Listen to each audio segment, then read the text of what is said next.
Welcome back to this week's edition of Freedom and Prosperity Radio, the weekly radio news magazine put together by the Virginia Institute for Public Policy so that as you go through your summer, wherever you may go, physically distanced or not, you have good answers to the good questions that are put forth by friends and neighbors so that you can engage and still stay friends because you know of what you speak. And it's with that we bring our next guest in here and remind you that you can find out more about us online at virginiainstitute.org and follow us there, read our white papers, read some of our legislative agendas, especially as we get towards the special session the governor has called for August 18th. We'll be following that very closely and find out more about what's going on through that. But one of the other things, and archives of this program on our YouTube channel, search Freedom and Prosperity Radio at youtube.com. So much of what's going to go on in the presidential race going towards November has started with the work of one investigative journalist. And really, sadly, one would wonder if the shoes were on the other political foot. Would the efforts of the media be reversed? Would there be as much zeal or lack thereof to cover a story if the story was about a Republican, not a Democrat, and their ties to overseas interests, especially in China? To find investigative journalists, we want to put them under glass and on display. In case of emergency, break glass. He is John Solomon. He's got a new book out called Fallout, and he's on the Newsmakers line with us. John, welcome back to the show. How are you doing, sir? I'm doing well. It's a pleasure to join you today. I'm amazed you still have a voice on the tour for this. Did you have any time to watch the Vice President's energy speech yesterday? I did. I saw some of the clips and some of the proposals. They clearly come out of the AOC camp, the new Green Deal, but not as far as I think some of the far left of the Democratic Party will want. But it moves him much further to a place where he hasn't been in his life. And I think, one of the questions that will come up in the fall is, what is the legitimacy of this? Is this an authentic thing by Joe Biden? Does he believe this, or is he just doing this to pander to the left? And then who's advising him? And I think we were talking during the break, Terry McAuliffe advises him, well, if you're going to put the whole government on electric cars, well, guess what? One of his chief advisors is going to be able to cash in on that. And that's a recurring theme that you see around Joe Biden. Yeah. His son, his family, everyone seems to cash in, or have the potential at least to cash in on Joe Biden's politics. Well, and that's why I was actually kind of watching out of Schadenfreude to see if he was going to say, and we need more natural gas, and I know just the company to get it for us. But we'll be importing from Ukraine. Yeah, exactly. So tell us a little bit about Fallout, because now you kind of take on the nuclear industry a little bit with this. Tell us, where this comes into the whole story and the narrative. Well, we really set out to answer one question in the book, which is of all the things Hillary Clinton could have picked to pick on or attack Donald Trump in the 2016 election, why did she pick Russia? Why Russia? Why Ukraine? It seemed like an odd line of attack. And what we found out, the answer is, there was a poll in the summer of 2015, June 2015. My co-colleague and co-author on this, Seamus Bruner, found this, and it was consistent with the interviews I was doing with Clinton people. The poll showed of all the things that Hillary Clinton had in her life that were scandals: Whitewater, Vince Foster, the Rose Law Firm billing records, the email scandal. None of those were as detrimental to her chances of winning the 2016 election as was the allegation that she and her husband cashed in on the Russia policy, that Peter Schweitzer Clinton cashed. 53% of people said they were less likely to vote in this poll for Hillary Clinton because of the fact that it appeared that the Clintons were enriching themselves through their policy pursuits. And so they set out to neutralize that, according to the people we interviewed inside Clinton World. The original goal was not to even necessarily get Donald Trump investigated. It was simply to neutralize the issue of Russia. And there are two issues. One is the corruption issue that Clinton Cash so eloquently highlighted for the first time. The second was, of all the things that the Obama, Biden, Clinton team did, the Russia reboot, the effort to reset Russia by giving them lots of gifts, billions of dollars of nuclear industry contracts, the Uranium One assets under our ground, helping them build their own Silicon Valley called Skokovo, which they've used now for spying. It was the single biggest foreign policy failure of modern American history. Russia went bad under Barack Obama, Joe Biden, and Hillary Clinton.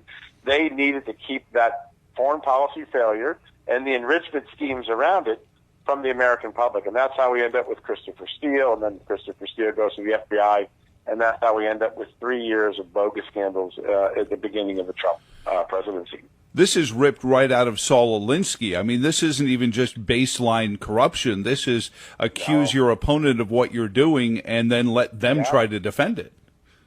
One of the things we heard time and again was it was a quote-unquote projection strategy.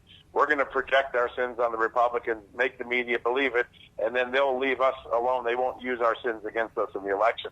It's the way modern political warfare is conducted, but it created an enormous picture of deceit. We write in the final chapter, chapter 10, that the 2009 to 2019 period was a decade of deceit, where institutions we long trusted to stay above politics and to stay truthful with us, the FBI, the Justice Department, the State Department, the American news media, they increasingly engaged in political deceit willingly and knowingly. It wasn't an accident.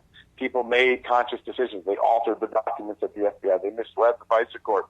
And those institutions, the erosion of trust that occurred in this past decade, has a huge consequence for our future of our constitutional republic and our American democracy. Hey, John Solomon is on with us. The book is in all the spots. I'm sure the New York Times can't wait to put it at the top of its bestseller list.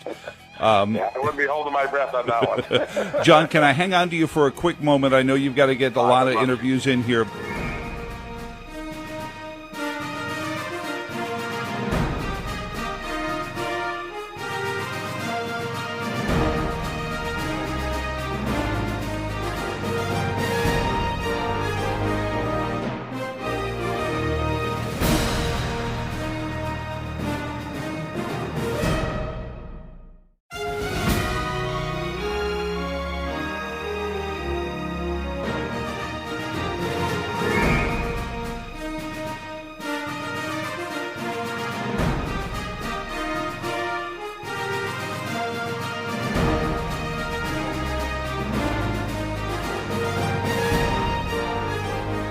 John Solomon is on with us on Joe Thomas in the Morning. John, I know you've got a ton of interviews to do and so much going on, but I want to take what you've been doing in terms of the research and finding all this out, and then play it forward. How do we fix this? I mean, we watch rioting in the streets in a population that doesn't believe that there's justice in the world, and then they see what's going on in Washington, and they see this enrichment of themselves through elected office. How do we put all of this back together again, or do we just let it sit there and rot and hope something new grows in the mulch? Yeah, it's a great question. Donald Trump's election in 2016 was about draining the swamp. Some of the swamp has been drained. Certainly Washington has been enormously disrupted. More importantly, I think the Trump presidency and all of the vitriol of the media, the dishonesty of the media, the dishonesty of federal bureaucrats who put politics before country, as we saw in the text messages of the FBI, there hasn't been that accountability yet. There hasn't been a reckoning to the American news media for the false stories that appeared on the New York Times and Washington Post front pages. Instead, they keep their Pulitzer Awards. There hasn't been any indictments yet. And we write in the last chapter of the book, if we are to avoid repeating this, if we are to avoid becoming the banana republic where the law enforcement mechanisms are a political weapon of the party in power, which occurs all across the world, as American democracy has been so great about, we've avoided that. There has to be an enormous penalty levied upon false stories, bureaucrats who did horrible things, and that hasn't happened yet. And it deeply troubles me as I look back as an American, not as a journalist, but as an American, if there's not more accountability in the very immediate future, the temptation to take the FBI, the Justice Department, the State Department, the news media, whatever, and turn it as a political weapon rather than a law enforcement and intelligence weapon is going to be great. And that will be the difference between the banana republics we've laughed at and the American democracy we've had. We've got to have the people who did this punished, and the punishment needs to be high so it's a deterrent. But can it happen in a world where they've done such an artful job of making it, this is just about politics? So if McCabe, let's say, his wife could have been a Virginia senator, for the want of a few votes. If they do go down for this, Strzok and Page and Comey, they're just going to say, it was just politicized. And they're going to point to Roger Stone and say, look, the president lets him go and throws good law enforcement people in jail. They're just going to spin it the other way, aren't they? Well, that's certainly what they're going to do. But the American people are so much smarter than the spin machine. It's sort of funny. The Democrats, the media, think that the American public are getting hoodwinked by them. They're not. That's why the American media is one of the lowest rated institutions in favorability. The American media, the elitists on the coast, think that they've got everybody snickered. They don't. The facts of the case are what will make this. First off, there'll be a Democrat producing this. John Durham is by history a Democrat. He's a respected prosecutor, and I don't think there'll be an ounce, if he brings indictments, and that's a big if. I think they will be overwhelming force of facts and no hint of politics. What he will lay out will be egregious enough that whether you're a Democrat or Republican, you're going to say that shouldn't happen. And there's just so much we don't know that I think is even far more egregiously wrong than what we've been able to expose. And I think John Durham's investigation, if he brings indictments, if he brings plea deals, if he writes a report, I think it will shock the conscience in a way that, oh my God, the FBI did that?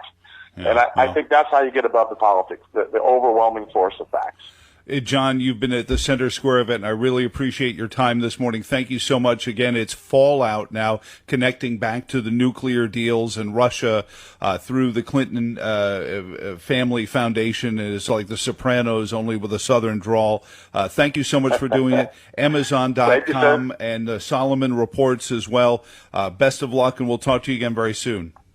Thank you, sir. Good to talk to you today. Thanks to Scott Jenkins for joining us earlier in the program as well, and thank you for visiting us online at virginiainstitute.org, looking up the podcasts at YouTube and the channel there at Freedom and Prosperity Radio. And for all of us here at the Virginia Institute for Public Policy, my name is Joe Thomas. Until next weekend, so long, and thanks for all the fish.